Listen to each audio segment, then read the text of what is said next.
All right. Hello, everybody. We with another market close. It is January 18th, 3:45 a.m. 3:45 p.m., not a.m.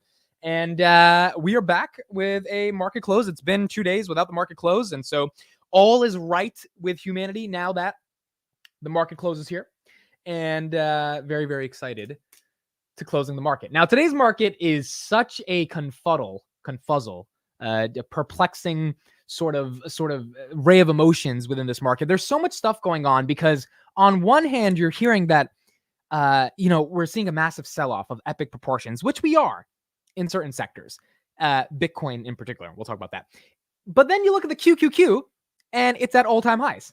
Or not all-time. Well, yeah, no, all-time highs. It's at what is it right now? It's at 413. So it's like, it's just so weird what's going on right now. QQQ is at 413. It's at an all-time high. QQQ is the NASDAQ, 100 NASDAQ. It covers the top tech stocks. It was up 54% last year. Still up, even after being up 54%. But then you got other stocks like a CleanSpark that's down almost 40% in the past 7 days. Financials were down today as well. Tesla was down, even though the Max 7 are doing good. Tesla was down. So there's just a lot of different stuff going on in this market. As you can see in the Max 7, Nvda all-time highs, 569, Amazon 153, Google 145, Meta 376. Meta's really inching towards that $1 trillion market cap right now at $966 billion. It's about $40 billion away. Microsoft at 392, now a higher market cap than Apple. Oh, sorry. Apple went up $1. Now they're the same. Apple 2.92, Microsoft 2.92. So you've just got so much stuff going on, and it's really incredible to kind of see all of the momentum. But then you've also got all the crypto stocks that are just getting absolutely destroyed. I mean, Coinbase today is at $124. Coinbase was $187 on December 20th. So we've got a lot to talk about. I want to break down a lot of stuff. We've got some macro things to look at because part of the reason why we're seeing the downside to some stocks but upside to some other stocks is based on macro. And so I want to discuss a lot of those things going on. Along with, we got to talk about Disney. We got to talk about Apple. We got to talk about this Fed survey that came out that Tom Lee was referencing a while ago. We got Liz Young talking about rate cuts. We're going to look at her perspective. Jamie Dimon, thoughts on Bitcoin. I want to go to him and just kind of see his perspective on that. We also have some investors that are saying Microsoft is creating a hype cycle with AI and that it's not really real. And it kind of is similar to what Meet Kevin said on my interview with him yesterday, that Microsoft is kind of fake AI and that Palantir is real AI. He was very adamant about that Microsoft's incredibly overvalued. So a lot of stuff to discuss, and we're going to get through all of that as well. On top of that, TSM, also just amazing earnings. We got a lot to break down. George, Belly Pork, hi, Amit. Great to have you home. Thank you for having me back. Excited to be here. Dex, Nas, Ray, Zebig, BlackRock says hi again. Second time for today. Thank you for being here. Second time. Theo, what's up? Mooncake, Oak, Nas, Dex, ET, FaceTime, Jassing. So much going on while my stocks like Tesla, CleanSpark, and Enphase are down. One of those stocks dependent on Bitcoin. The other two incredibly dependent on interest rates. So given where we are in the markets, you're going to have some volatility in all of those names.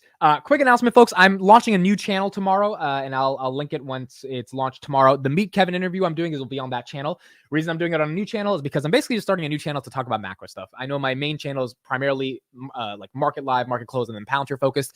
And so this new channel will just be anything goes. Like I'm just going to be uploading any thoughts I have on the general market as I'm doing a lot more research, reading a lot every day. So that Meet Kevin interview will be on that channel, and I'll link it to you guys when you check it out. I edited a bunch of it today, and it's some fun stuff. I mean, this is the interview right here. Can you guys see it? Yeah, there it is right there. And it's me just talking about a ton of things with Meet Kevin. And his interview stuff was just so high quality, dude. The studio was just so nice. Like, I think you guys are going to enjoy this. It's a pretty good listen. And this is part one. The other part is going to be about his life. Part two is the first one is just about stocks, and then part two will be about his life. So it'll be fun. It'll go live tomorrow, probably like 10 a.m. It'll go live. It'll go live right after the market open. So I'll make sure you guys check it out. Okay, so how is Macro Darts doing? Dude, so this is what I need your help with as well.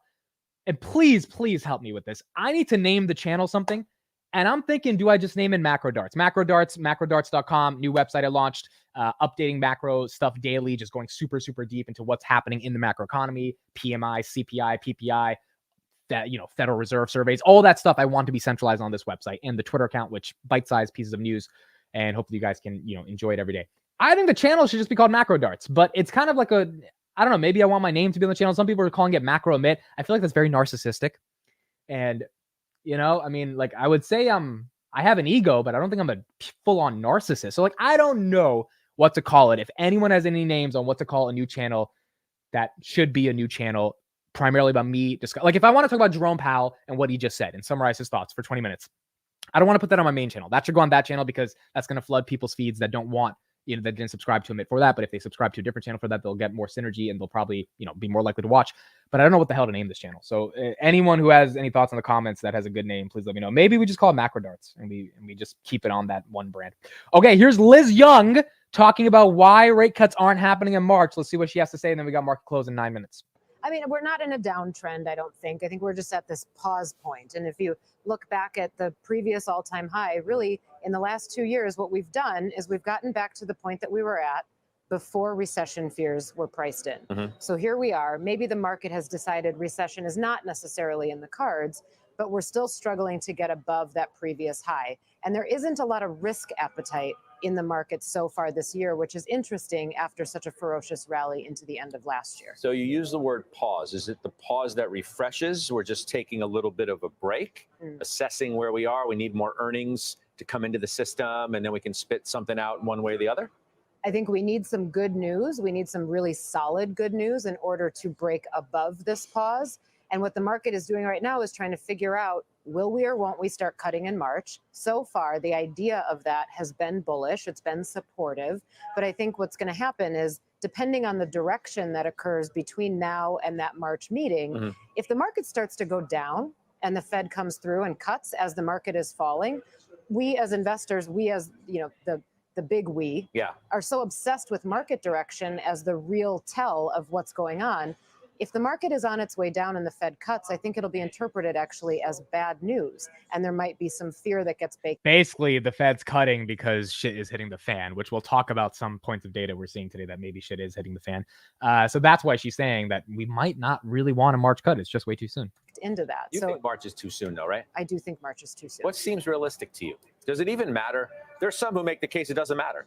The fact of the matter is that the trend is that the Fed's going to be cutting. And historically, that's been good for equities. Well, interestingly, when they start cutting rates, historically is when the market starts to struggle. I think what's been good for equities in this cycle is as yields come down, it seems supportive, particularly on the short end of the curve. It's supportive to valuations, or at least it reinforces that high valuations are okay. They're not necessarily scary. But I do think March is too soon. I think that we would need to see more deterioration in the data, in the economic data, more of a slowdown before they can start cutting. Because if the market is still interpreting that as a bullish signal, you really run the risk of overheating, reaccelerating after a cut that was done prematurely. Fine line, though, right? As Waller suggested today, there is the other risk of over-tightening. So one of the Fed presidents, and that is the thing, I'll just let her finish on next, basically said there is a risk that we're going to be over-tightening, and he had a lot of thoughts that got the market really thinking, well, what does the Fed actually feel? Because the Jerome Powell pivot in February or December felt like it's going to get cut. But now, given different Fed presidents are talking, maybe saying that the market's pricing in too many cuts, it's getting a lot of people thinking that they don't actually know what the Fed's going to do. Of leaving rates too high for too long and then causing a recession you didn't need to cause, the old snatching defeat from the jaws of victory. Right. But the narrative, and this is something that I keep thinking about, the narrative of the Fed hasn't really changed that much. I know we called the December meeting a pivot as if they had made this grand turn of statements, but they really haven't. Well, the positioning certainly has, right? They are themselves looking at 3 cuts. Now, the market may be at 6, but the mere fact that they are looking at 3 is way better than what they were looking at before. Sure. But from the start of this cycle, the problem is the market might be pricing in 6. That's the issue, right? And like, that's what Liz Young is trying to say. Now, granted, yes, she was wrong all of 2023. Being bearish was not the right way to be. So take it with a grain of salt. But her argument is just like, look, it's very difficult to imagine that the market is getting this right in terms of pricing in a lot of rate cuts. Here's one of those Fed presidents, Chris Waller. This is what he said today. So Fed Governor Chris Waller is not agreeing that supply is the only reason that caused inflation. So one of the analysts said, what role did fiscal policy play in causing the inflation that you've been working on so hard to restrain? How big an issue was fiscal policy, and how big an issue is fiscal policy now as you try to calibrate the right pace of monetary easing? And Waller responds, well, just from a simple macroeconomics point of view, if you're going to increase the spending in debt by $6 trillion, that was the COVID stimulus stuff, in a matter of 2 years, and then say that has no effect on demand, that seems impossible to me. A lot of people agree with him. It isn't the only thing that contributed to the inflation, but it certainly has had to have an impact. The reason I say that is because people have been talking about, all the last 6 months shows this was supply. Bottlenecks, that COVID, caused so many factories to shut down. Therefore, that is what created the inflation, because there was such a supply shock to the system that if you only have 5 laptops and 10 people want them, the prices have to go up. He says, well, if these are temporary supply shocks, when they unwind, the price level should go back down to where it was. It's not. Basically saying now those laptops aren't being reduced to where they were pre-pandemic. Companies are keeping them at higher prices. And that's why you can't just blame it on supply. He says, go to Fred, pull up CPI, take the log, look at that thing. The price level is permanently higher. That doesn't happen with supply shocks. That comes from demand. And this was a permanent increase in demand and a permanent increase in debt. Basically, he's saying, look, when we printed $6 trillion, you don't just get rid of that immediately. And you definitely don't just imagine that supply chains being more optimized and getting better, it can explain away why inflation is coming down. Basically summarizing that, inflation's stickier than expected. That's his core point. And if inflation is stickier than expected, we are not getting 6 rate cuts. It's not happening. It's just not happening. But if inflation's not stickier, which is sort of the Tom Lee argument, then we're going to get a ton of rate cuts, or at least more than 3. So that is kind of the nuance of what's going on right now in the markets. And as I say that, we got 3 minutes till market close. As I say all of this, and we talk about Fed and Waller and all that stuff. By the way, meet Kevin's thoughts on SOFI. I posted that clip today. I'll share that after the bell as well. As I say all of that, you've got the QQQ at all-time highs. Like, the QQQ says we don't care about inflation, or we think that inflation is gone. And then Fed Waller is saying, well, no, inflation isn't gone. It's just a very interesting situation right now. And I don't think anyone really knows what to make of it, which is why individual stocks are getting hit. So for example, AMD is at all-time highs, 165, but 162, it's pretty much at all-time highs. And Nvda is up 17% in 2 weeks. You don't get a stock like Nvda up 17% in 2 weeks. It just doesn't happen. It does happen, but if it does happen, it's because the market has fundamentally created a new narrative. You can't move a company worth 900 billion up another couple hundred billion in 9 days. It's not that easy for that to happen unless there's either amazing growth or some type of event happens. Really, Nvidia just said, hey, we're, announcing some new chips and we're probably going to do well. And the market said, all right, before you even show us how well you're going to do, here's the upgrade. Yes, they had some selling to China. I get that. But the China revenue doesn't increase them by 17%. I mean, maybe 3 or 4%, hell, even 10%, but 17% on increased revenues to China. That's just insanity. So I think there might be a little bit of FOMOing going on into Nvidia as well. And a lot of investors just feeling like if the growth is there, then maybe let's just buy it up before it hits, 600, 700, which is Bank of America's target. So while we're discussing all of these macro things that are crazy, you got Microsoft at all-time highs trying to close in on $400, Nvidia at 570, Amazon 153. The only one that's struggling is good old Tesla, and that's because Elon tweeted some interesting things. Let's do the market close. We have let me show you guys this real quick, because we'll get to market close in 1 minute, and then we'll get back to this tweet after the bell. So this is what Elon tweeted today. Stock went a little lower when he tweeted it, but it is what it is. If I tweeted this, my account will get banned. You're not allowed to tweet this stuff on Twitter. But this is legitimately what he tweeted. The caption is so hot right now. And you've got a woman who is in a certain position with a man doing certain things that I've never really experienced. And then you've got the man who's watching the Argentinian president at Davos basically say that everyone who believes in socialism is a idiot. And he's saying that at the World Economic Forum, where, for lack of a better word, there are some unique ideologies around capitalism, and the Argentinian president is going off on them.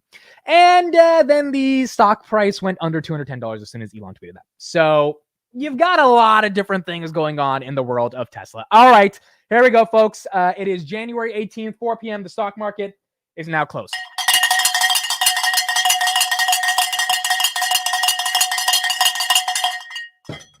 Markets are closed. Let's get into it. What do we got going on? And let's try to make sense of this market that is now closed for today. So we've got Tesla closing $211 down 1.7% of the day. 209 was the bottom today.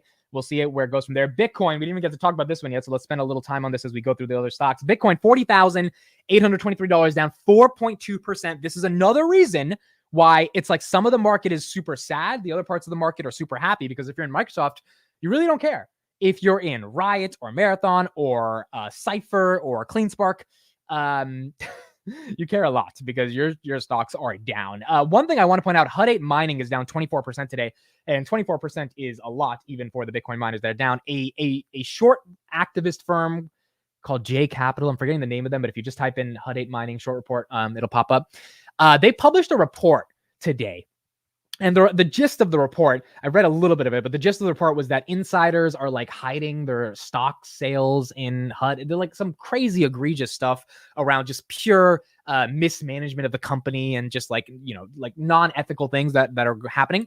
And apparently the report had some validity to it, because a lot of this stuff has had a history of happening before, which is why Hut 8 is selling off. So this was one of the Bitcoin miners that really had a bad day. CleanSpark also down about 6.5%. Coinbase down 7% of the day. MicroStrategy was at 502 in the morning, or sorry, it was 515 in the morning. Now it's at 487. So that one got hit as well. Let's see some other stocks that we have going on. PayPal. We talked in the morning about the new CEO and the data advantage he wants to have with AI. I'll be streaming their live event on January 25th. $62.09, up 4% of the day. So market a little excited about PayPal on a day where fintech has not done the best. SOFI as well got hammered. I thought, it's better than it was yesterday. At one point it was 723. I definitely thought that 730-ish was the bottom, but we went under 730-ish today. So, who knows where the bottom is. Right now at 741 on the day.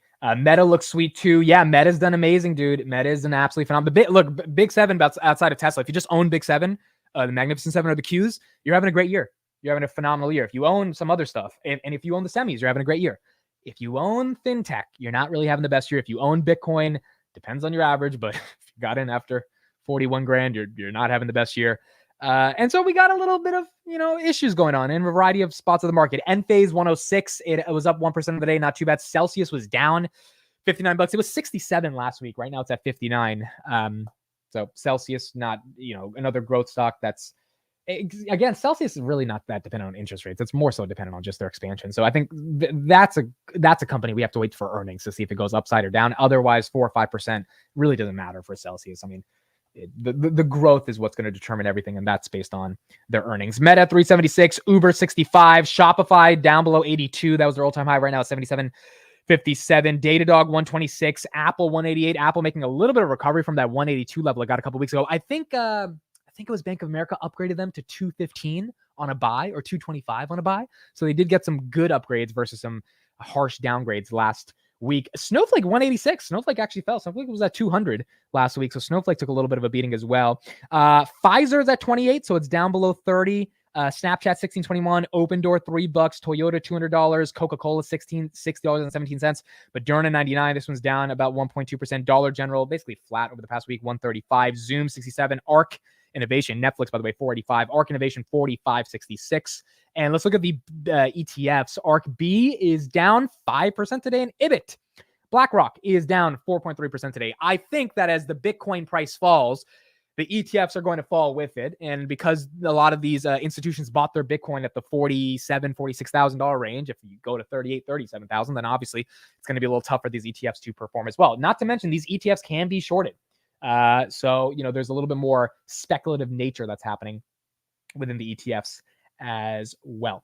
Celsius is going to throw down another 100% revenue growth quarter, book it. Look, they can. The reason I'm just a little skeptical on these guys is because they've grown a lot and the stock has moved a lot already. So for a position at $60, I don't know, dude. It's just a long-term position. I don't know.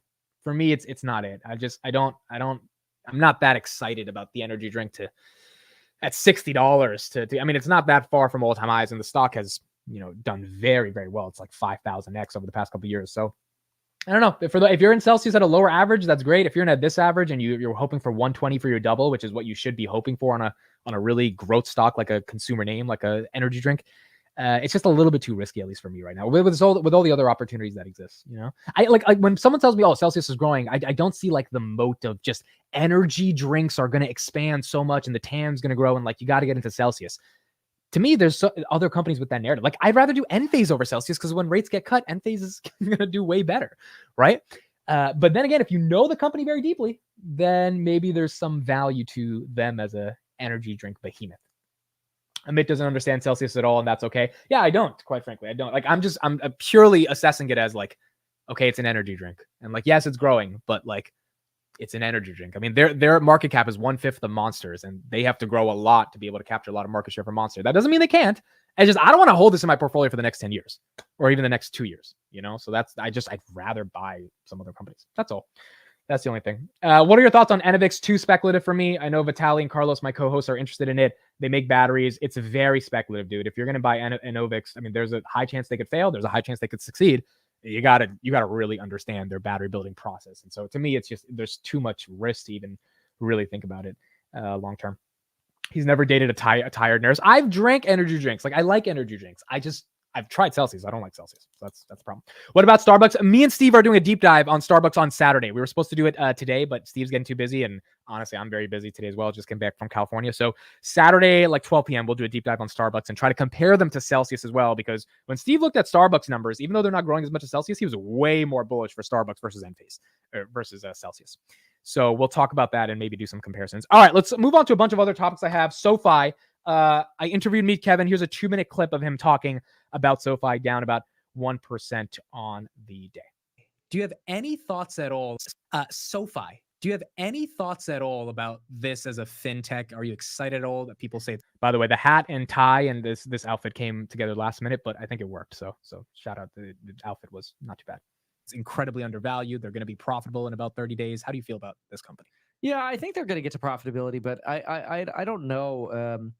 I've done a few SOFI analyses before. I come away not bearish or bullish. Like I look at the company, I go, they're financially stable, they're sound, they got their banking license, which I'm very impressed by. I think they've done all the right things. Right. I don't know that they're going to sustain the user growth. And I think that's the biggest bet that folks make on SOFI is user growth. Coming out of the pandemic, it's so hard with the fintechs because everything had so much user growth. Right. And so that's one of the only reasons I like PayPal, because people are like, they're not going to grow. And I'm like, well, if they grow a little, that's better. Right. I mean, the market's pricing them in for having the same free cash flow and revenue for the next 10 years, growing at 0%. And they grow a little bit, things change. Exactly. Yeah.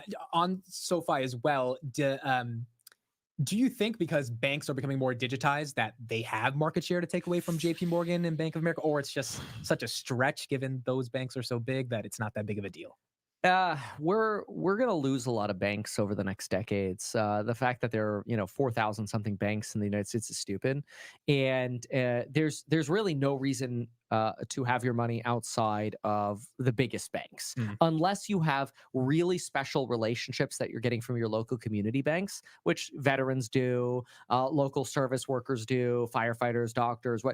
That's wonderful. Like, take those relationships. The credit unions, they have to compete, so they come up and whatever, the local banks, small banks, they have to compete, so they have better loans and better services and better customer service, but the big banks are still the safest. Right. And so for me, we look at, I would much rather build a massive relationship with a JPM any day than a smaller bank. And it feels terrible. Maybe I haven't found the right smaller bank, but for us, we don't even need a credit line for House Hack, but we established a credit line with JP Morgan because we're like, we support JPM. Yeah. We love JPM. Yeah. Hopefully they'll take care of us as well when we need it in the future. Okay, so a lot of things to discuss there. I also want to talk about the rebuttal to what he said. We got from Chris, Data Driven Investing, my guy who covers SOFI, because he had some arguments around why Kevin's point was not true. Before I talk about that, Small Wallet says, Amit Neo getting hammered. Any thoughts? I want to pull up Neo real quick because I saw this morning. Yeah, Neo's at 628. I think it fell from like $10 the other day. Look, in Neo, I think there's two things. Number one is China. Number two is demand. And number three is margins. You could deal with demand and margins. The China part is tough to deal with, given the sentiment around that has not necessarily been the best. Remember, guys, China's economy. This is why I'm making the separate channel called something. Again, please in the chat, give me a name for the second channel I'm launching tomorrow. That's going to be primarily based on macro stuff. That's where the Meet Kevin interview is going to be. I desperately need a name. Like, I would need a good name. Maybe you can call it Macro Darts, or like, what is the name? Someone said Macro Mitt. What should be the name? I want to do videos like that on that channel, right? So China's economy is not in a good spot. It's in a really bad spot. And there's a real estate reason for that. There's a youth unemployment reason for that. And all that stuff that, you know, takes 20 minutes to really deep dive into. I want to post that on that channel. But that's another reason some of these Chinese stocks, like why is Alibaba $5 away from all-time lows? Because China's economy itself is not doing well, and investors aren't willing to give them the premium because they're looking at what they did to Tencent 3 weeks ago when they said, hey, there's these restrictions on if you can log in on the app, your video games, and then Tencent falls by $43 billion, the largest drop it's had since 2008, because the CCP basically just said, hey, your users can't use the product that you're selling them that much, so you can't make that much revenue. I don't want to blanket say that's the reason why NIO's down, but the economy in China is not doing that well. And then you got this sentiment, given what they just did to Tencent. We're not talking about the Alibaba thing in 2020. We're talking about what they just did 3 weeks ago.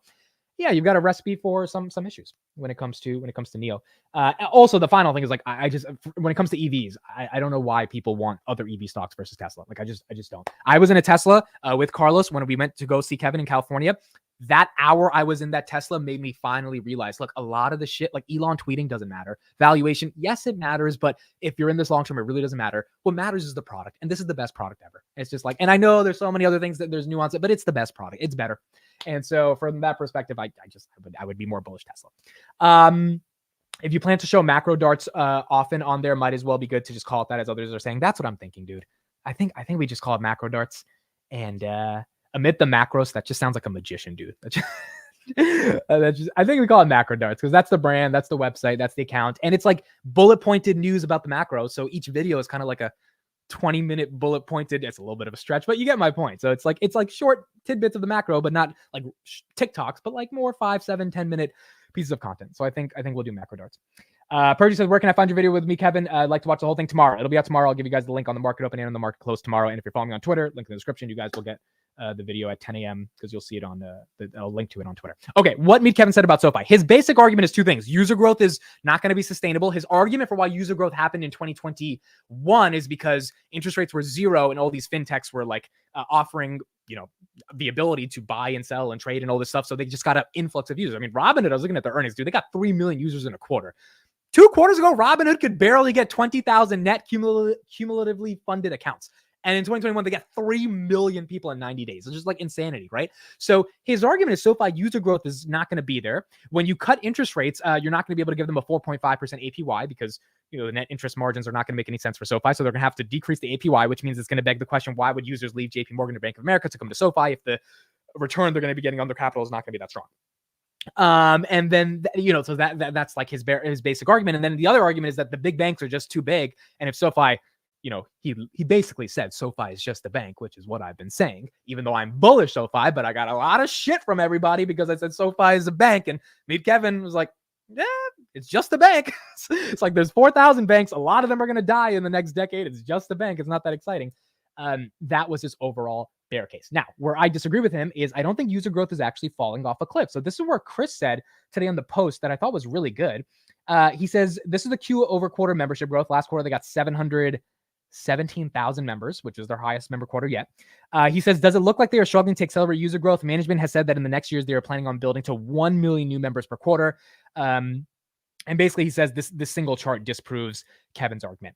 I agree with Chris. I don't disagree. The only thing is if interest rates fall and the customer acquisition cost not only gets higher, but it's just not that appealing of a funnel to be able to get people by offering them 4.5%. This also affects Robinhood, right? That's why he's bearish Robinhood as well. He's only bullish PayPal because he believes that the valuation is so low and the market's pricing for zero growth that if they grow a little, the stock should go up. But he's not bullish SoFi or Robinhood for this core reason, which is that if all of their revenues are from net interest income and that starts to fade away and all their new users are because of this ability to offer you APYs that are high, once that goes away, then you don't have the ability to generate all that capital or to generate all those users based on giving them more capital. So I think that's a decent argument. I don't know why that's a bearish thesis. And to Meet Kevin's credit, remember at the start of the video, he said, I'm not bullish or bearish. I just think it is what it is. So it's not like he's not super excited for it, but he's definitely not super, like, oh my God, this bank's going to, like, there's some people on Twitter going off. I'm like, this SoFi is going to fail, blah, blah. It's like, all right, that's a weird thesis. That's just, even all the analysts covering it are not like it's going to fail. They just think it's a little bit overvalued at $10, which is fair. So from that perspective, I think I understand Kevin's point. Now, the thing is, they're having GAAP profitability come very soon. I mean, in 7 days, they're going to be, or 9 days, they're going to be GAAP profitable publicly on earnings. And I think the chance of them not being GAAP profitable virtually is none. I mean, yes, maybe it'll be there. Like, on the off chance it is, the stock goes to $5, by the way, but I don't think it will be. And if I don't think it will be, then I think SoFi should be fine. So overall, that's his thoughts on SoFi. We'll talk more about them. You guys will see more coverage on them tomorrow. The podcast will talk about Enphase, Tesla, Nvda, Palantir. Kevin said some interesting things about Palantir, Bitcoin, Coinbase. He's shorting Coinbase. We talked about inflation, Fed cuts. He had dinner with Cathie Wood. We talked about that. We talked about ARX Research, Roku. I mean, there's just a plethora of things that we talked about. And so it'll be fun to get into that. I'm posting the interview tomorrow on a new channel called Macro Darts. Officially, it'll be called Macro Darts. So we'll do that. In fact, you know what? I already have the channel ready. I'm just going to rename it. So here's what we're going to do. We're going to listen to Microsoft's AI, or this firm that says Microsoft is causing a hype rally right now. And we'll hear them talking in the 3 minutes that this video is playing. I'll just change the name of the channel and I'll link it in the description, in the chat, for those who want to check it out today. Because I already made the channel. I just got to put the name. But it'll be uploaded there tomorrow. All right, so here is Elevation Partners saying that Microsoft has created the greatest hype campaign I've seen.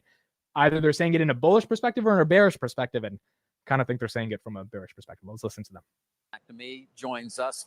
Roger, I assume you heard Altman's comments. I'd just love to sort of get your reaction to them.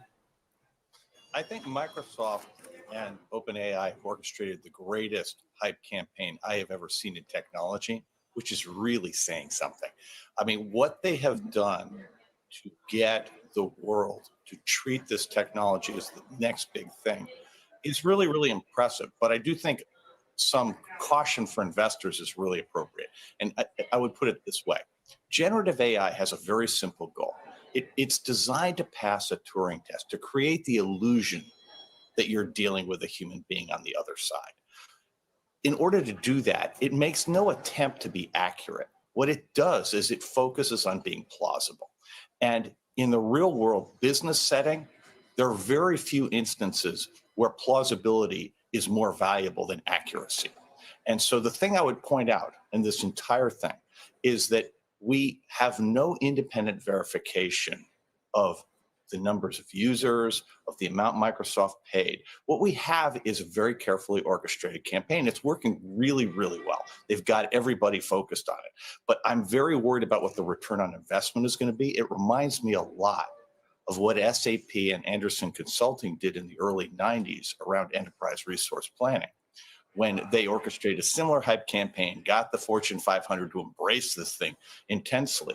And most companies had massively negative ROI because the technology was, as in the case of generative AI, half-baked. You don't think that it is improving at a rapid rate?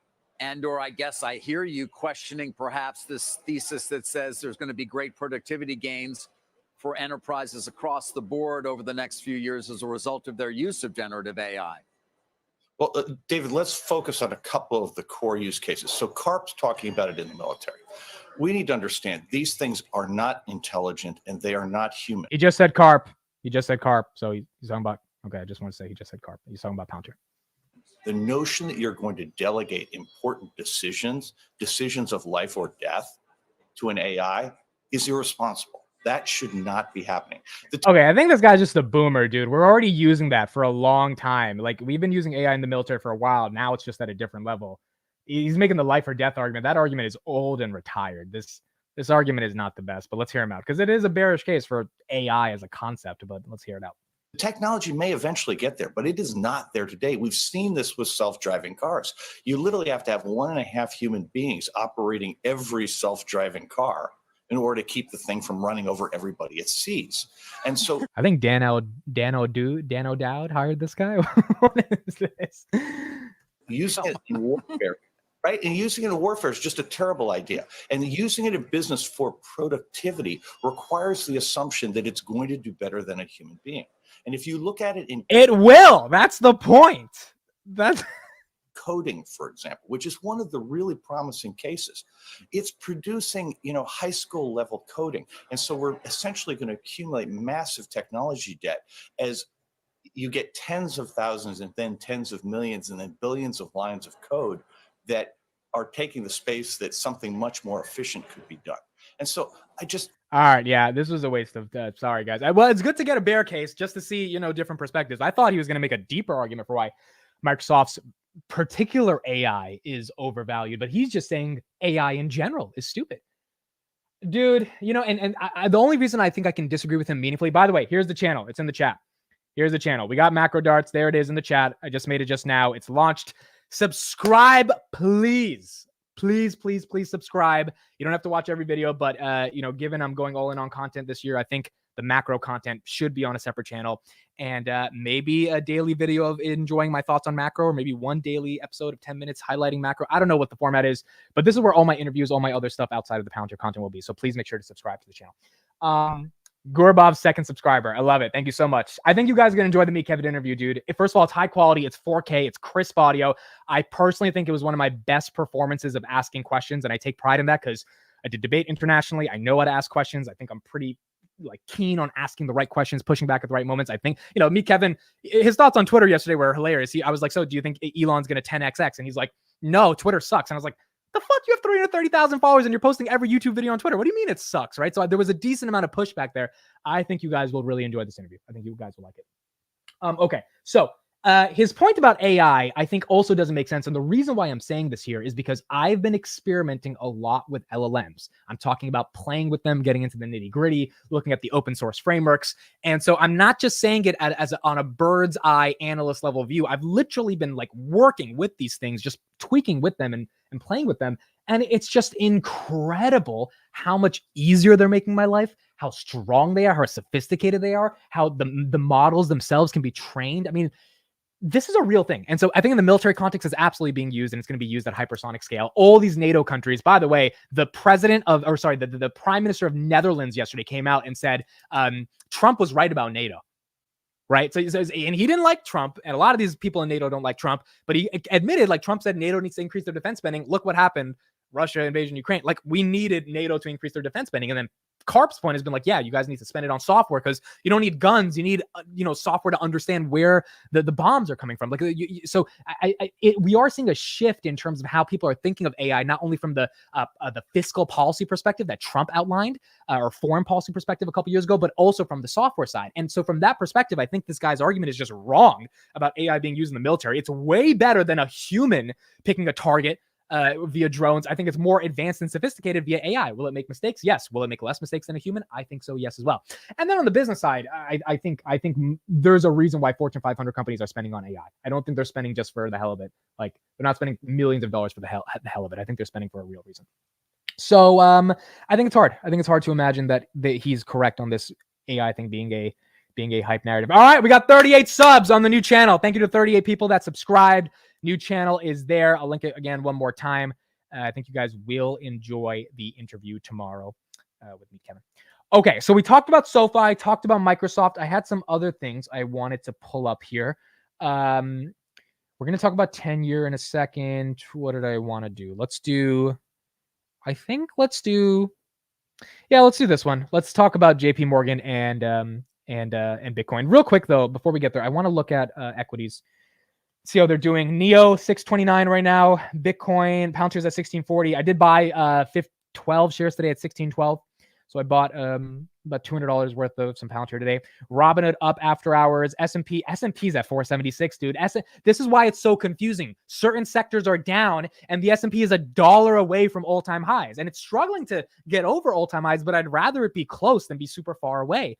So the S&P is doing fine. The general markets are doing fine. Bitcoin struggling at that 40,800 level. I mean, it's sustained that level. It dropped to 40,600, but it's not kind of getting above 41, and it's down 5% in a day. So Bitcoin definitely not having the best day today. PayPal 62, nothing too crazy after hours. Nvda continuing to run 571. Top was 575 on Nvda. QQQ 413 after hours. Truist, by the way, it was up 3%. Now it's only up 0.156%.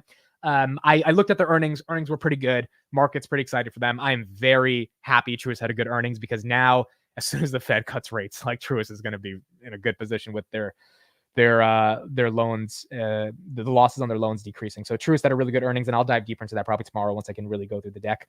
But overall, not too bad in the after hours. Not too bad at all. Any thoughts on Rocket Lab? Okay, I'll talk about this real quick, then I'll get into JP Morgan. Rocket Lab fell pretty badly yesterday, right? Yeah, it's under $5, down 1.42%. Look, if it gets to $4, I'll buy it. I'll say that publicly. But I don't know, man. I don't know enough about this business to be that excited about space. There's just so many other opportunities out there. Than space is like quite literally a moonshot. And I'm not saying Rocket Lab isn't like has a good shot of winning in that moonshot along with SpaceX and the other guys. But I just don't get super excited when I think about space for some reason. I don't. But maybe I got to do more due diligence. That's really me. Maybe I just got to do more due diligence. All right, here we go. JP Morgan CEO talking about Bitcoin, and let's see what he has to say and see if there's any truth in these arguments. To a topic that I know you find sort of laborious at this point. That's a good word. Which is Bitcoin. Yeah. This ETF was approved just about a week ago now, and I think a lot of people are trying to understand what it ultimately means. Yeah. JP Morgan, I imagine if you were a client of JP Morgan, you could call your broker and say, get me some of this ETF. Mm-hmm. What are you telling your brokers to tell them back when they make that call? Yeah. So this is an important thing. This is the last time I've ever talked about this in CNBC. Okay, so help me God. Blockchain is real. It's a technology. We use it. It's going to move money. It's going to move data. It's efficient. We've been talking about that for 12 years too, and it's very small. Okay, so I think we've wasted too many words in that. Cryptocurrencies, there are two types. There's a cryptocurrency which might actually do something. Think of a cryptocurrency as an embedded smart contract in it, and then we can use it, buy and sell real estate and move data. That may have value. The idea of tokenizing. Tokenizing things that you do something with. And then there's one which does nothing. I call it the pet rock, the Bitcoin or something like that. And so on the Bitcoin, there's, first of all, and I'm not trying to make a joke here. There are use cases, AML, fraud, anti-money laundering, tax avoidance, sex trafficking. Those are real use cases. And you see it being used for hundreds, maybe 50, $100 billion a year for that. That is the end use case. Everything else is people train among themselves. So speculate. Yeah. Now, okay. Now, my last statement, the last time I ever talk about Bitcoin is I defend your right to do Bitcoin. I think, it's okay. I don't want to tell you what to do. So my personal advice would be don't get involved, but I don't want to tell any one of you what to do. It's a free country. What do you make of BlackRock? What do you make of the other firms, the BlackRocks of the world that obviously, and Larry Fink changed his view of this, obviously. Yeah. And maybe he changed his view because you think he genuinely believes in Bitcoin or believes it because he thinks that there's a marketplace for it and he wants to be part of that market. But what do you think of there's about a dozen big financial companies, Fidelity included. Number one, I don't care. So just please stop talking about this shit. And I don't know what he would say about. Wow, he cursed on public. Or on TV. Side note, I always wonder, does the FTC ban or to give a CNBC a fine when you say a bad word? Because they're so stringent upon it. So I wonder if him saying the word shit just now actually costs CNBC money. I want to do research on if that's a thing. Blockchain versus currencies that do something versus Bitcoin that does nothing. And maybe that's not different than me. But this is what makes a market. People have opinions. This is the last time I'm ever going to state my opinion. Gold really didn't do anything either. Yeah, but gold's limited in supply. So is Bitcoin. And it's been used. So you think so, huh? I do. I think there's a good chance that when we get to that 20 million Bitcoins, they go to 42. No, that Satoshi's going to come on there, laugh hysterically, go quiet, all Bitcoin's going to be erased. I think, man. How the hell do you know it's going to stop? Dude. Well, okay. 21. I've never met one person who told me they know for a fact they take that mathematically it's not, it can't happen because by the last one will be mined in 2150 and it gets harder and harder every time there's another halving. But Jamie, looking back over, you guys do what you want, I'll do what I want. As for gold, you can the 6 characteristics that make gold valuable for 4,000 years. They're all present in Bitcoin. That's all I'm saying. I love you, and I don't want to. And I also don't want to be a. Joe, you may be right. Yeah. I don't own gold either, so okay. That's what I mean. Couple of quick final questions. I like to own things that pay me incomes. It doesn't cost money to carry anyway, and it costs money to carry Bitcoin too, by the way. We've talked a lot about commercial real estate here in Davos. There was a big 60. So those are his thoughts on Bitcoin. He sounds like Chris. Wait, is this Satoshi or Satoshi? Sorry, he says Satoshi the way I heard him. It's Satoshi, right? Because he says Satoshi, and I was like, that just makes it funnier because I feel like he's saying it wrong. Someone said, Amit, are you going to DC into CleanSpark? I am not. Remember, guys, CleanSpark was a gamble for me. It's a pure gamble. I was very honest with that. If Bitcoin goes to all-time highs, I'm going to make 5x my money based on the calls. If it doesn't, then I'll take my losses with just 50%. Because I bought it at $11 and now it's at $6. So I'm not DCAing into CleanSpark. The calls are for $20. I mean, if Bitcoin does well, it's going to go to 20. I mean, it's just like it's I'm not saying it's just going to go to 20, but the hash rate and the fees they're going to get, plus the due diligence I've done is that they have the lowest cost per mining Bitcoin at $14,639. This is how you know I actually know something about the company, because I actually, so $14,639 to mine a Bitcoin. Bitcoin's at 40,000, right? Let's say Bitcoin gets to 60 to 70,000. They, because of their vertical integration within their electricity and energy aspect of the business, which is why they issue those new shares or have the potential to issue those new shares, they have the lowest mining cost to mine Bitcoin. So if Bitcoin goes higher, the delta between the cost to mine it and the value on their books of their Bitcoin is going to increase the book value. That's how the stock goes higher. And if it gets to 60, 70 grand, you're looking at something like $20. That's where I make my money. If it doesn't happen, I lose my $5,000. It is what it is, but I'm not DCAing into it because I don't believe in it like that. It's a gamble. If it happens, it happens. If it doesn't, it doesn't. What will make you get back into DNA? This was also a very good question. Okay, so let me answer that. But just to wrap up the Bitcoin stuff with JP Morgan, I think Jamie Dimon is a product of the traditional financial sector. He runs a company that has $7 trillion of money flow through it every single day, in and out, with different like cashiers at stores, stocks, wealth management. There's a lot of money every single day that's being transacted via Chase. I think he sees Bitcoin as an existential threat to the concept of a bank. And so from that perspective, you would never imagine him to be bullish on it. BlackRock doesn't see that. BlackRock sees their ability to make fees off Bitcoin, for them to make fees off the tokenization, as Larry Fink says, of every asset that exists. So if you can digitize it and you can print fees with, relatively high margins, boom, you've got money. And BlackRock doesn't really give a shit. Whereas JP Morgan, Bank of America, they very much give a shit, because if people have their money in Bitcoin, not in the banks don't have any money that they can use to invest in other assets, which means the banks fall apart.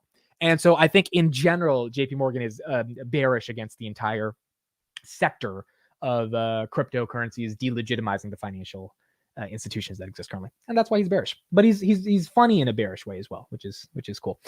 What do you think about DNA? Now, the reason I want to highlight this question is because DNA hit all-time lows yesterday. And let's look at the price today. It's been off the watch list for a while. Let's bring it back up.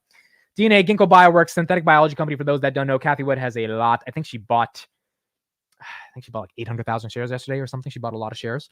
Up 2% of the day, so that's nice. It's at $1.18. I have been waiting to get back into Ginkgo. Let me tell you that. And I'm very bullish on Ginkgo's future. The problem is, and it shouldn't be a problem if you're long-term bullish, but it's something I can't overlook right now. The valuation is atrocious for this company, and the insider selling is atrocious for this company. This company should not be worth $2.5 billion. I think they did like $50 million in revenue last quarter. Their biosecurity revenue, which used to produce $250 million per quarter, has gone to zero, like literally in the past like 7 months. And like, honestly, that's another reason I sold back in October 2022, because I was like, there's no way COVID biosecurity revenue is going to continue to increase if there's no COVID. So I was like, just like half of their revenues that were getting them close to $1 billion a year in revenue, I was just like, this is not sustainable. And then I saw the insider selling that was just like, I mean, they were selling stock at $2. Like it IPO'd at 15, or it's SPAC'd at 50. Why are these insiders just dumping it at $2? Like, have some faith in the company that it can get to at least $5. Like, nope. I think insiders have lost all faith in the short-term potential of the company. Long-term, sure. But if you're buying it, you're really waiting for the long term. Now, the question is, this is the bottom. The reason I don't know that is because their last earnings sucked. Their earnings before that sucked. What's to say the next couple of earnings don't suck? Because it's a very speculative thing to do in terms of synthetic biology. It's not easy to be able to make that happen. Granted, if you wanted a position in Ginkgo, I don't think this is the worst time to DCA. You just have to remember, this is a company that 1000% can go bankrupt. Even if Kathy Wood has like 300 million shares at this point, they absolutely can go bankrupt. because if they don't increase the sell programs, and if you don't know what a sell program is, do not DCA into Ginkgo just because the valuation looks like, so you need to know some of these terms. And I know these terms because I did a lot of due diligence on it in 2022, but by the end of the year, I realized like it just wasn't worth it anymore. If their sell programs aren't increasing at least 50% year over year right now, I think it's below that number. They're not going to have enough shots at the goal. The way Ginkgo makes money is like they're an app store, right? So companies use their platform, which has a ton of robotics and AI. I'll give them that on the innovation front to be able to produce drugs. And then they get an equity piece of all those companies that they're leveraging to be able to use their platform, which is a very hard platform to do, which is why they leverage it to these companies. And if the companies become successful, they own a little bit. Imagine Apple owning a piece of TikTok or Facebook or Instagram or WhatsApp because they're the infrastructure for how people use to access those products. That's what Ginkgo Bioworks is doing. The problem is it relies on all those companies winning. And doing well. And if those companies don't do well, then Ginkgo's not going to do well. So, and it takes time for those drugs to get approved, right? There's just so much speculation there that at this point, I'm just not interested. I'm not interested at all. So those are my thoughts on Ginkgo. Coinbase keeps collapsing. Is there a case that the ETF makes Coinbase less relevant? Yes, let's talk about that. That's a good topic as well. I tweeted about this today, and I got some feedback on it from some people that actually do know about crypto. So, I want to discuss this. Basically, my tweet was that, look, the problem with Coinbase is that, by the way, Macy's just announced they're firing 2,000 people and closing 60 stores. So we got Macy's news, which is, I mean, Macy's is kind of a dead brand in my opinion, but it's not good seeing that we have more layoffs happening. But that is more layoffs that are happening right now. This is why I like having 3 screens, because I can get updates constantly and I can just, reference some of those things. Oh, Amazon earnings Q4, February 1st. Okay, so we'll be live, folks. Thursday, February 1st, Amazon earnings. And then Macy's is closing, sorry, not 60 stores, 5 stores and 2,300 jobs. 5 stores and 2,300 jobs, which is 13% of its corporate staff. Yeah, that's a hefty layoff, dude. Spotify, Discord, Google, yesterday, Macy's. We're seeing some more layoffs happen. Something to monitor. We are seeing some more layoffs happening. Okay, so Coinbase. The problem I'm looking at with Coinbase right now is that Coinbase makes money off transaction volumes, just like Robinhood. More Bitcoin gets traded, they take a percentage of the fee off Bitcoin. The reason I've never liked using Coinbase, and I bought like $10 of something like I don't know, couple months ago or something. I was just using it for some random thing. They said, hey, you have to file your taxes. And now I'm just like, do I actually have to file my fucking taxes through Coinbase now? Do I have documents I have to send to my accountant? But if Bitcoin's at 50,000, the fee they take is a percentage of the 50,000. If Bitcoin's at 5,000, the fee they take is a percentage of at 5,000. So the fee depends on the price. If you have ETFs and people pay a significantly smaller fee, on ARK it's 0.25%, on BlackRock it's 0.30%, and on Robinhood in general it's just 0.35% is the spread to buy and sell Bitcoin. Why would people not just buy the ETF, especially if no one gives a shit about a cold wallet, a hot pocket wallet, a small wallet, a big wallet, a Louis Vuitton wallet? No one gives a fuck about these wallets. If no one really cares about the wallets, and they're just going to buy the ETF because it's so much more easier, and the ETF's basically performing like Bitcoin does, the transaction volumes are going to leave Bitcoin and they're going to go to something like a Fidelity, a Schwab, like a Robinhood to an extent. And that's bearish for Bitcoin. Now, the custodian institutional product they have is bullish, but to me, that is in no way making up for the loss of trading volume as being the only centralized platform or one of the 5 centralized platforms where you can actively buy Bitcoin if the ETF takes away some of those volumes. And I didn't really think about this over the past couple of weeks, but I started to think about it more. Granted, Coinbase went up to 187. Now it's at 125. So it's down about 35%. And I think it's because the market is kind of correlating the Bitcoin crash from 49,000 to 40,000 with Coinbase. But they're also thinking like, hey, what are these numbers going to look like in the future, given the stock is already 3x'd over the past couple of months. So from that perspective, if the institutional custodian product only gives you a certain percentage of revenue, and that's like a fixed cost, I don't know how much it increases. The only bull case for Coinbase then is that the ETF pumps up the price of Bitcoin, which means if the price of Bitcoin goes higher, then Coinbase will make more money as a percentage of the transaction volumes. But if the transaction volumes go lower and the price goes higher, it kind of balances out, and maybe you don't get the substantial growth people were thinking about when it comes to Coinbase, which is also why I think Meet Kevin is shorting Coinbase. He says this publicly as well. And maybe that's kind of the argument there. I wouldn't dare short it because, if Bitcoin goes to the moon tomorrow, regardless of what's happening to Coinbase, Coinbase will go to the moon with it. But it is one of the reasons for why potentially there's some volatility there when it comes to Coinbase. McDonald's is opening up 10,000 stores over the next 5 years. That is true, even if Macy's are shutting it. So we don't like buying, clothes from Macy's, but we do like buying hamburgers. So thoughts on 3D printing stocks? I have no opinion on 3D. Dude, you're talking about speculation. I just do not care about 3D printing at all. It's just not one of those things that gets me. Same thing with Rocket Labs. Like think about space. It's like space is cool. I mean, colonizing Mars is cool, but I'm not in the position at this point in my life where I actually think about it every day. Elon does, which is awesome, but I don't. So it's hard for me to get super excited about something like that. People don't only buy Bitcoin. Yeah, well, that's the problem. Someone mentioned that on Twitter. They will buy these. Now Bitcoin's going to have to shill Coinbase will have to start shilling altcoins. And remember, this is what happened in 2021. I don't know if you guys were seeing this, but I got plenty of ads from Coinbase saying, get $5 on us if you make an account to buy Dogecoin. And look, Robinhood did the same thing, but all these platforms, Dogecoin is like a meme, right? It was a meme when it was mooning, and Coinbase hopped on that meme and they said, hey, we're going to get people on the platform to buy this, relatively stupid coin at the end of the day. So the shilling of altcoins, I don't know if that is a successful marketing strategy for Coinbase to get users onto the platform, especially when most altcoins go to shit. So like if Bitcoin's the one thing that, and Ethereum are the two things that like really matter. Obviously Solana, Cardano, there's some other big ones there, but the far majority of shit coins like Shiba Inu cannot be the investment thesis for Coinbase. So I think that's the issue. I think Kevin already covered his coin short. Well, there you go. I mean, he made some money on that. I think he shorted at 150. Now it's at 125. So made some decent money on the short. They already show altcoins. Yeah, that's the other thing. They already show a lot of altcoins. Do you still own the purple biotech play? No, I sold that a long time ago and I bought PayPal. So I took my losses on that. I think I lost 11 grand on that one. That was, dude, I held that investment for like 3 years. So that's another thing with Ginkgo. Like when you talk about biotech, I've been in a biotech, lost some money on a biotech. And, thankfully 2023 was a very good year. So that actual loss is making my taxes like kind of go to zero because I took like 11K of profits and I like lost 11K on that one company after holding it for 3 years. So even though we had a really good year last year, we were up a lot. I didn't realize all those gains. But I don't think I have to pay that. I think last time I checked, I'm not paying any taxes because there's that loss is offsetting a lot of that.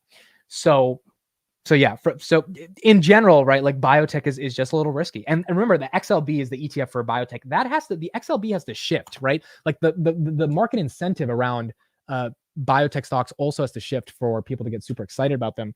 Ginkgo included. Small biotech requires so much luck.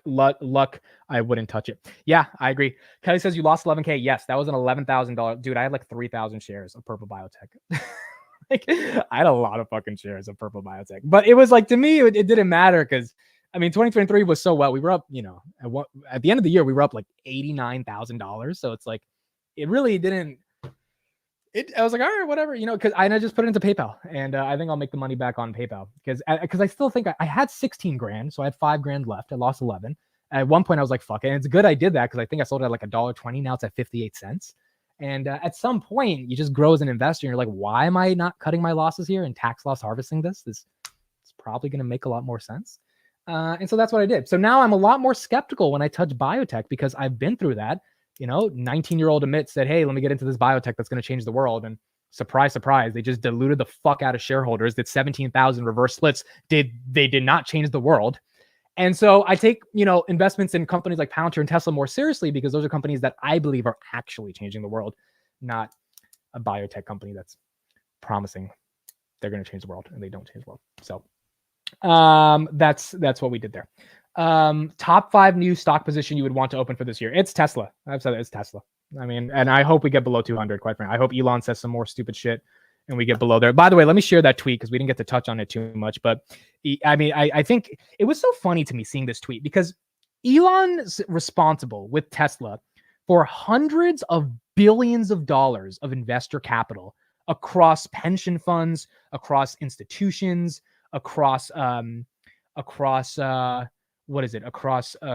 just like hedge funds. Like he's really important. And so what he says matters. This is why, like, if you're a public company, like you're so heavily monitored, right? And he's just posting this shit. He just doesn't care. And he has 29 million views on this. I mean, dude, think about it. This is a public company CEO posting a sex position, and the meme is a laptop, with a guy watching a video that's like Elon saying this guy's like at the Davos summit trolling all the people there about socialism. And it's like, that's good. That's awesome. That's great. I love capitalism. But the way he's posting it is just like, now, in my opinion, this is why, by the way, this is why Elon is actually relatable. So I was watching Trump win post Iowa, and no political affiliation. Don't hate me for just mentioning the word Trump. I don't care if you like him or hate him. But he was relatable, dude. The guy that was introducing him was like, before Trump got on stage, he was like, hey, this is a good looking guy, right? And I looked at the guy, I was like, this is actually a good looking guy. He's a pretty good. And Trump was like, yeah, it's a good looking guy. So Trump could acknowledge that the guy who was introducing him was good looking. And I acknowledged the guy was good looking. I'm pretty sure objectively, a lot of people in the audience were like, that guy's pretty good looking. And Trump just said he's a good looking guy. The relatability of that one moment, you just like, damn, dude, like this is why a lot of people do like him, even if people also hate him. And I think it's the same thing with Elon. Like everyone, kind of agrees with that meme, which is just like this idea of, you don't care about your girl too much. You care about some other thing that you're interested in. And yes, it's sexual, so it takes us to a different level, but it's relatable. The question for Tesla shareholders, which by the way, I asked Meet Kevin on the interview yesterday, was Elon buying Twitter good for Tesla shareholders? His answer was unequivocally no, and we dive really deep into that. But the question for Tesla shareholders is, does him doing shit like this actually affect the stock? Does it actually affect the the company? And because I was in the Tesla over the past 2 days and I enjoyed that ride I had with Carlos, my argument is no. Like at the end of the day, you could post more memes like that. I mean, dude, the shit Elon has said over the past couple of months, he told people to go fuck themselves. Like, I just don't think this man can say anything anymore that can deny the validity of the company Tesla, and the stock will eventually follow as the company grows. I think he's defying business history by doing that, which is why it's so exciting to be part of his companies and cover him as an entrepreneur. So I think that's what's happening with Tesla. And Meet Kevin on the podcast yesterday, he said, we've been given a 3-year gift to accumulate shares at the same price. Revenue is 3x. Price has been the same. I kind of agree. I really, after spending that time with Tesla, I really do agree that in the next 5 years, Tesla's not going to be $200 anymore. And if we got 200 or under 200, it's going to be a decent return. That's what I think, especially when interest rates go low. So we'll see what happens, but definitely something that I think will happen. Could you imagine if Karp posted? Yeah, Karp doesn't even have a Twitter. Dude, if Alex Karp got a Twitter and just took his basic quotes of what he says in interviews, and just, by the way, I had a Daily Palantir episode today. I really think you guys should watch it. For the last 10 minutes of it, I psychoanalyzed the comments he made about anti-Semitism in Israel, and I think it finally changed my perspective on a lot of this stuff. So I think it's a really good episode. So check it out after this. If Karp just took his basic quotes, which sound so intellectual and cool, and just made them tweets, dude, given the Palantir community on Twitter, they would get like probably 100 to 500 retweets a day on average.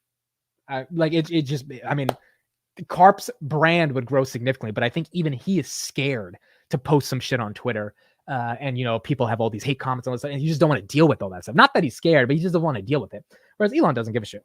Elon embraces that. Granted, Elon owns the platform and he's making spicy content for the platform to keep us on the platform, but also he embraces it as well. Milley's speech was very good. I'm sorry if I'm saying his name wrong. Yes, the Argentinian newly elected president basically slammed socialism. I think I want to do a live stream, maybe on Saturday, kind of breaking that down and watching it. This is another thing that could go on the Macro Darts channel. So let me again plug it one more time. Let's see how many subs we got on this bad boy. 66 subs. Thank you, 66 people that subscribe to this.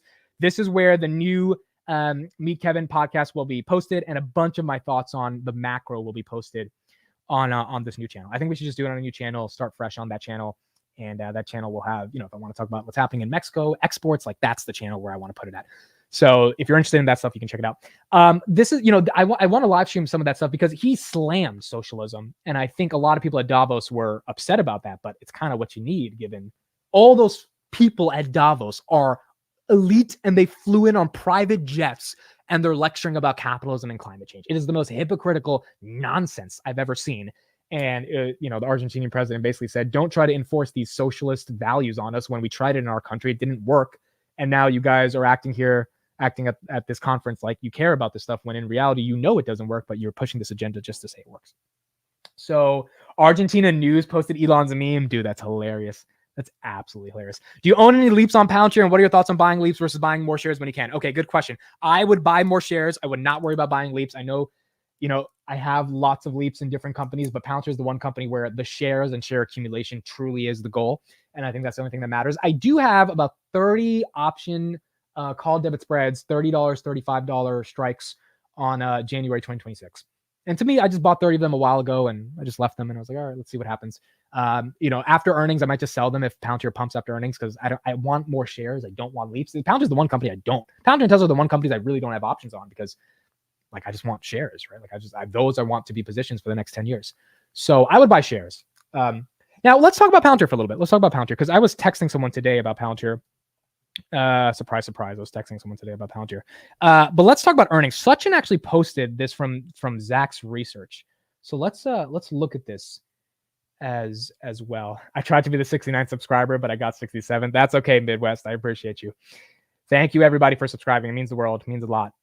So here's what Sachin posted. This is from Zacks Research, okay? And this was posted January 8th. They did an analysis on it. Ultimately, they have a hold on the stock. And their argument is growth just has to increase for them to think it's going to be a big player. So they have a ranking 3 hold, and then you have all the financials going in on like how the company should grow, its return on equity, all that stuff. In terms of what I think is going to happen for earnings, and again, we'll talk more about this over time. A couple of thoughts on this. First, let me give you the bull case. Karp and company are starting to do a lot of interviews. What's his name? Shyam Sankar just did 2 interviews, one with Tom Nash, retail investor, and then one with Harry Styles of the VC podcast, 20 VC podcast. I'll be reacting to that over the next couple of weeks. And so they're being more public. Karp has been public over the past couple of days. Karp's releasing a new book, which is crazy. I'm so excited for that. But I think them being this public is them being exciting about the new year. That's the bull case. Okay. Which means, they think the growth is there. The bear case is that Q4 growth is going to suck because even if they converted 10% of the 300 clients, like let me look at raw numbers, 300 clients at AIP. Analysts have it as a buy. Yes, they do have it as a buy, but the quantitative research shows that it as a hold. But yeah, Zacks is relatively bullish on Palantir. The 300 boot camps, right? Let's say they convert 10% of those clients. That's 30 net new customers. And I'm being very generous with 10% conversion. Like maybe it's more, but 10% is a decent amount of conversion, dude. Like 10% is not easy. So let's say they did 300 clients at boot camps in Q4 over 90 days, which is relatively right because Shyam said they did like 400 boot camps for the year. They've started them in July. So I would imagine they ramped it up to like 300 in the last quarter. Like I think that's actually a pretty good estimate. I don't think that's a stretch to the upside or downside. Then you got 10%. That's 30 clients. Those 30 clients, what is the ARPU on those 30 clients? I'm pretty sure they closed more than, last quarter they got 43 new clients, right? They're at 453. The quarter before that, they were at 4. No, last quarter they closed like 38 clients. Yeah, 38. So let's say they closed 30 net new deals from the boot camps. Now you need to grow above the 38 number that you had last quarter to show that sequential consecutive quarter over quarter growth. So if that's the case, they need to get, I'm hoping they get to at least 50 new customers. They need to get another 20 customers, and they probably get them all across these little deals. They're having deals of $1 million, deals of like 2 million, right? Like small deals. And so maybe they put up 50 new customers, which I think would be the basic minimum. You would be asking at least 50 new customers. I don't think Q4 is going to beat on revenue. It's going to come in at 602, which means that's the bear case, but that's offset by the bull case. What is the bull case? That AIP boot camps are going so well that the guidance is higher than the growth currently at 17%. I think if they guide for 25%, given the retail liquidity that exists in the stock, given the institutional interest, and given the overall momentum, the market will take it higher. If they guide for less than 25%, I think the market can take it lower. I think that 25% number is where did I get the number? It's literally just random. I'm just thinking like, look, they said they were going to go at 30%. Right now they're at 17. 25 is kind of in the middle. Maybe the market's okay with that. I don't think they justify the multiple if they're not at least 25, which means I think either the stock goes to 14 or 19. I think it's hard to imagine it stays flat. That's my perspective. That's really my perspective. So, we'll see what happens, but so far, I don't know. It's really hard to imagine what's going to happen. The bull cases, they're so excited. They're doing all these interviews. The bear cases, the numbers just aren't there to make the conversion for Q4 growth unless the conversion for the next couple quarters are really good. Cool Comic Guy says 10 would not be worth doing the bootcamp format. The value's not there, 50% incoming. So you're assuming they closed 150 clients out of the 300 clients they did boot camps with. Or let's say they did 200 clients with boot camps, they closed 100. Or even if they did 400 boot camps, you think they closed 200. I fundamentally do not agree with that. I do not think they have a 50% close rate on their clients. And if I'm wrong, I'll be the happiest guy in the world, because that means we're going to the fucking moon. I just don't think they close 50%. Now, I could be wrong. I'm just trying to, like, in my head, I'm trying to think, like, how, like, is the product so differentiated and so strong in this relatively early stage of AI that we're in, that they were able to get 50% conversion rates on their clients? Dude, I just don't think that's happening. Maybe I'm too bearish on that conversion number, but I think 10% is generous. I think 10% is pretty generous. Ryan says, I say they close about 75%. All right, well, maybe my 10% is not generous enough. But even like 20% is also reasonable, but 50% is a lot. You bet it's 100% that these companies are going to Palantir. Palantir is not going to these companies. Dude, I just disagree. Even if a client comes to you, they're window shopping. A lot of these guys are window shopping. They're not actually going to buy. This is just the nature of business. Like, every subscriber that joins my channel doesn't watch every video. Like, even if they wanted to subscribe themselves and I didn't say, hey, please subscribe. Like, it is what it is. That's business. I think it's a little bit high on the conversion rate. Now, if the conversion rate is north of 20% and they guide for that increasing revenue growth of top line 25% growth by the end of the year, I think the stock will do well. But if they don't, then I think it's headed down a little bit. So maybe I'm wrong. We'll see what happens. But those are my current thoughts on the price action. Okay, so we got to bite the bullet and buy more shares at 16, 17. I've been buying low 16s, so that's what I've been doing. But I want to buy more in the $15 range. Maybe we get there, maybe we don't. The technicals don't look promising for Palantir. There's a gap at 15, still has to be closed. Technicals are breaking a little bit. I mean, every time you see the price, it runs up to 1680, then comes right back down to 1630, 1590. There was some support, cracked 1560. ARK bought 1 million shares, went right back up to 1630. I don't think the technicals are that great for Palantir at all right now, especially after it fell from $21.85. So right now, the stock's in a peculiar position. I'm more focused on the business, which is why I'm not gambling on, options and the right after earnings and playing the calls. Like, I'll get more shares. And as long as the business is doing well, hopefully the stock will follow. But I just don't think they're closing that many customers. I mean, if they are, here's the thing. If they were, I think the community would find out. And we found a lot of people on LinkedIn talking about their experience at AIP bootcamps. We're not finding legitimate customers with like the .foundry, .palantir links yet. So I just don't think it's that significant of a close. But if it is closing that high, the stocks, if they're closing 50% of their clients at AIP bootcamps, and that's what they say, the stock's going to do very well. Karp on today's interview today said, we are seeing so much demand in our US commercial product that we're going to have to rebuild the entire company. Basically saying, we're going to have to hire a lot more people. That's bullish, very bullish. The question is, how bullish? Is it 50% client conversion bullish, or is it 15%, which is also very good in my opinion, even if it's not 50%? I don't know. So we'll see.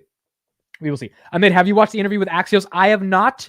I know Palantir Vision just posted it, so you guys can check it out. I will do a live stream on that interview. Should I do it today? I think we'll do it today. We'll do it today. I think we should do it today because I'm not doing the podcast with Steve. Let's do it. What, 7:30? Let's do that. Yeah, 7:30. 7:30. Well, because I was going to do it tomorrow, but tomorrow we have Palantir Weekly, so there's no point of doing it tomorrow, right? Yeah, so I think, okay, I'll see, but tentatively 7:30 today. It's like a 15-minute supercut. So shout out to Jackson for cutting that up. I think we should watch it. So we'll do that there. Karp is not trying to take the market with 10 customers at a time. I agree with you, Cool Comic Guy. I agree. The problem is Karp can say we're trying to take the market. At the end of the day, it's not that easy to convert customers in 90 days at a substantially higher level than you did before in the first quarter of bootcamp scaling. You just got to think of that as well, right? Like, I think 50% is a little bit too bullish because Karp can say everything. Karp also said 30% growth for the next 5 years, and we're at 17%, right? So like Karp can say things. The CEO is going to say everything, but at the end of the day, we have to see it at the numbers. And I don't know if the numbers are going to get 50%. That's going to be a little too much. We'll do it too much. Palantir's $3 billion in cash. What are they going to do with it? They're going to throw it into short-term treasuries and get 5% of that and then ensure GAAP profitability. They are not buying back their stock. I would hate if they bought back their stock right now. They're putting it into short-term treasuries.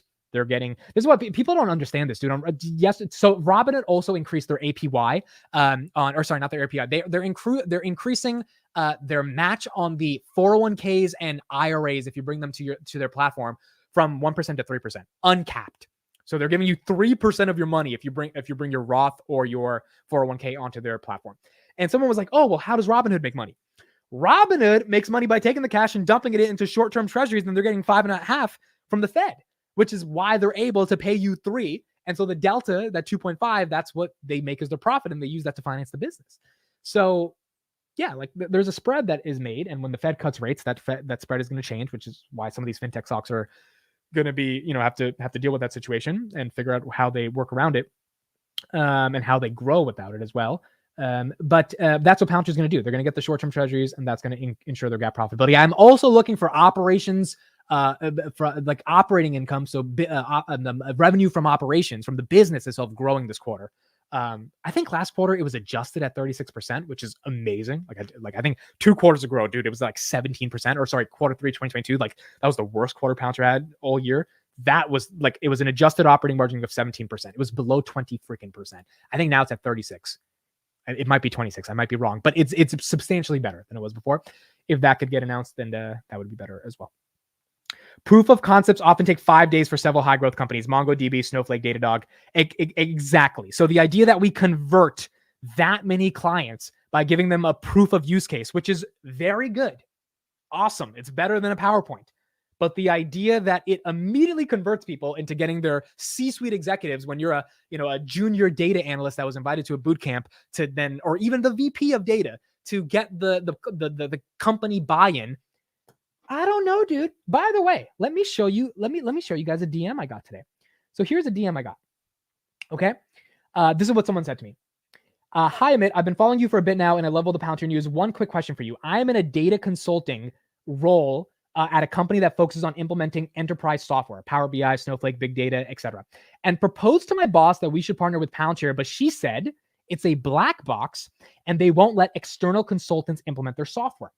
What do you think of this? Should we pursue a relationship with them? Seems like if they don't open it up to external consultants, the rollout would be much slower and would have the barriers of consulting companies blocking them since they can't make money. Want to make sure I still have a job in 5 years, LOL. Have been reading through their page, but couldn't find anything useful, so I thought I would ask the expert, which is me. I'm going to screenshot this, and I'm going to put this on Twitter, and I'm going to let the community respond to this. I'm not going to show his name, but this is a guy who works at a company. I don't know what company it is that they consult with enterprise data. He wants to keep his fucking job. This is the real due diligence, dude. This guy is like, I want to keep my job, and I'm not going to suggest Palantir if shit hits the fan and I lose my fucking job, right? This is real people dealing with real shit. And his boss is saying it's a black box. Now, the boot camp makes it not that much of a black box. But does that mean you convert 50% of the people that come to the boot camp? I don't know. It's hard for me to imagine. So these are the things I think that we have to think about. I really do think we have to think about this as well. Will you make a guest appearance on SoFi Weekly? Actually, ironic you bring that up. Yes, I'll be on SoFi Weekly post earnings. So the one after January 29th, I think it's like February something. First week of February, I'll be there. SoFi Weekly. Tanner actually asked me last night, so I'll be on the show, and we will be discussing a GAAP profitable SoFi. Hopefully, most likely, hopefully, on the first earnings after that. All right, that's it for me, folks. Quick look at Palantir 1641 after hours, SoFi 740 after hours. CleanSpark is up a little bit, 0.72%. Tesla 211.22 after hours. Celsius 59.77. It's up 0.37%. Bitcoin is 41,110. Okay, so we bounced up from 40,800. So nice little bounce on Bitcoin. As Nvda 573 after hours, QQQ 413, and then S&P. Well, first I'm going to check Robinhood real quick. Robinhood also up 10. Well, it's basically flat, 1067, and then S&P after hours is green, 476.53. Not bad at all. The last thing I'll say, let me just show this real quick. Macro Darts new channel tomorrow. This is where the Meet Kevin interview is going to launch. 86 subscribers already. Thank you so much. Means the absolute world to me. Please, please, please, if you're interested in my macro analysis, probably in the next 2 weeks we'll have a video every single day talking about macro stuff. Meet Kevin interview will be posted there. 2 parts. 1 part about his psychology of life, how he built his empire. 2nd part all about stocks, and 40 minutes just on stocks. I think you guys will really enjoy it. The quality is so good, dude. It's so crisp quality. It's so 4K. Like, it's making me salivate to have the money to buy a studio like that one day. Like, it makes me more exciting to make content because the quality is so freaking good that you're so happy to put it out there when the quality's that good. So one day we're gonna have a studio like that as well. All right, that's it. Josh, thank you for subscribing. I'll see you guys, I think 7:30. I'll be back and we'll react to Trump at not Trump. Oh goodness. We'll react to Carp, not Trump, Carp at Davos and at the Axios Summit. So we'll be there 7:30 to like 8:15. We'll react to Carp. It's like a 15-minute interview, so it's not too long, and we'll just see what he had to say. All right, that's it for me. Thank you, everybody. Star Buccaneers. Can't wait for Amit to get a camera that doesn't go out. Yeah, that's also why we need to keep growing so we can get a different camera. Love you guys. Appreciate you. See you at 7:30. Bye, everyone. Have a good one.